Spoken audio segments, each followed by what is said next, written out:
እጅግ በጣም አሳዛኙ የጓደኝነት ክዳት፣ በጓደኛ መከዳት፣ በማንም ይሆን መከዳት የሚባል ነገር እጅግ በጣም ያማል፣ ያሳዝናል።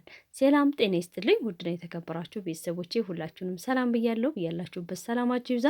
እንግዲህ ቪዲዮ ላይ ታሪኩን እየነገርኳችሁ ባለ ሰዓት የተወሰነ ንፋሳማ ስለነበር አየሩ ድምፄ ስለማይሰማ ከቪዲዮ ጀርባ ሆኜ ሪከርዱን ለመድገም እየሞከርኩ ነው። ሁላችሁም እስከ መጨረሻው ብታዳምጡትና እንዲሁም ደግሞ ላይክ እና ሰብስክራይብ ብታደርጉ ከልብ አመሰግናለሁ እላችኋለሁኝ። ብቻ ላይክ እና ሰብስክራይብ እያደረጋችሁ ታሪኩ እንዲህ ነው።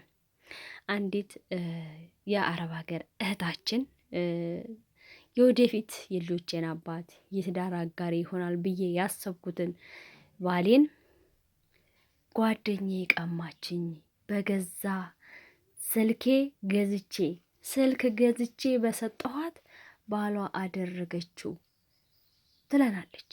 እንዴት ነው ታሪኩ? እንግዲህ እንደ ማንኛውም ኢትዮጵያዊ አረብ ሀገር ሄዳለች እህታችንና አረብ ሀገር በምትሰራበት ጊዜ ያው በውጭ ነው የምትሰራው። በውጭ ስትሰራ አንድ ቤት ላይ ሁለት ኢትዮጵያውያኖች ተገናኙ። ያ ማለት ምንድነው? ሁለቱም ጠፍተው በውጭ ነው የሚሰሩት። ከዛ ሁለቱ ሲገናኙ በተገናኙበት ወቅት እንግዲህ ስለ ቤተሰብ የት ሀገር ልጅ ነሽ፣ እንዴት ነው ህይወት ምናምን የሚባል ነገር እንዳለ ነው መጠየቅ። መቼም ይሄ ያለ ነው። ተጠያየቁ። ከተጠያየቁ በኋላ በደንብ ተግባባች ነው የምትለው እቺ ባለ ታሪኳ። በደንብ ወደድኳት። በጣም ጥሩ ጸባይ ያላት ጨዋ፣ በቃ እንጂ አስተዋይ ልጅ ነች ነው የምትለው። ይህንን ነገር በእኔ ላይ ታደርጋለች ብዬ አንድም ቀን አስቢያትም ገምቻትም አላውቅም ነው የምትለው እህታችን ማለት ነው። እና እንግዲህ በዛ አብረው በሚሰሩበት ያህል ለ7 ወር ያህል አንድ ቤት ሰራናለች። እንግዲህ 7 ወር 8 ወር ማለት ብዙ ነገራችሁን ሼር የምትደራረጉበት ነው። ምክንያቱም ብዙ የምትተዋወቁበት ነው። እንኳን አይደለም 8 ወር 7 ወር ቀርቶ ማለት ነው አንድ ሳምንት ራሱ ብዙ ነገራችሁን የምትጫወቱበት የምትነጋገሩበት ነው። በስደት ላይ ማንም የላችሁም እና ማለት ነው። እና እንግዲህ በዚህ በ7 ወር በ8 ወር ጊዜ ውስጥ አብረው በሚሰሩበት ጊዜ በደንብ ተግባቡ። ስለ ቤተሰብ ስለ ሁሉ ነገር ተወያዩ። ጓደኛ አለሽ ወይም በሚለው ደረጃ ይቺ ጓደኛ እንዳላት በጣም የምትወደው ወደፊት አብራው ልትኖር የምትፈልገው የልጆቿ አባት ሊሆናት የሚችል ጓደኛ እንዳላት፣ ያቺ ደግሞ ጓደኛ እንደሌላት በቃ የኔ የምትለው እንደሌላት ነገረቻት ማለት ነው። እንግዲህ ይቺ የኔ የምትለውን ወደፊት ሄጄ አገባዋለሁ የትዳር አጋሪ ይሆናል ብላ የምትለውን ጓደኛዋን አልፎ ገጭ ታስተዋውቃታለች በስልክ ማለት ነው። ከዚያም እንግዲህ ይቺ ደግሞ ስልክ ተቀያይረው እሱን ለካ ታወራለች። ይቺኛዋ አታውቅም፣ ምንም የምታውቀው ታሪክ የለም። ስልክ ቁጥርህን ሳትለው እሷ ከእሷ ስልክ ላይ ነው የወሰደችው። እሱም ደግሞ አላወቀም። ብቻ አውቆም ሊሆን ይችላል ላያውቅም ይችላል ነው የምትለው ልጅቷ። ልጅቷን ያወራታል፣ ከልጅቷ ጋር ያወራሉ።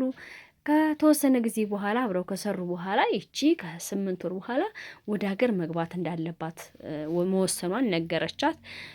መግባት አለብኝ፣ በቃ መግባት አለብኝ ይበቃኛል ስላታለች። ይቺም ደግሞ እንግዲው ከገባሽማ እኔ ለወደፊት ባሌ ይሆናል ለምነው ለውዱ ጓደኛዬ ስልክ ገዝቼ ልስጥሽና ስልኩን ይዘሽልኝ ትሄጃለች ትላታለች።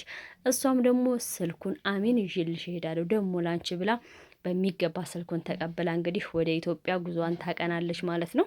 ኢትዮጵያ ጉዟን ስታቀና ባቀናችበት ወቅት ከዚች ከልጅ ጓደኛ ጋራ ይገናኛሉ።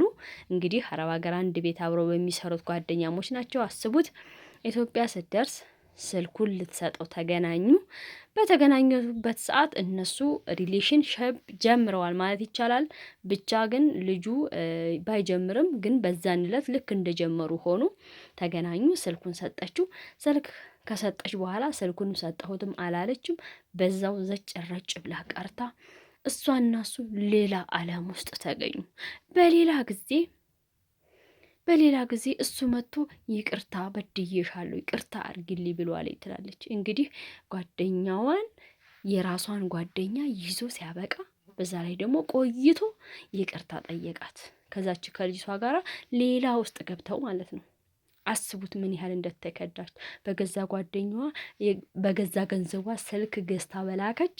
በገዛ ስልኳ ሰርፕራይዝ አደረገችው። የገዛ ባሏን የወደፊት ባሏን እና ብዙዎች እንደዚህ አይነት መከዳት እየደረሰባቸው ነው። ይቀጥላል ክፍል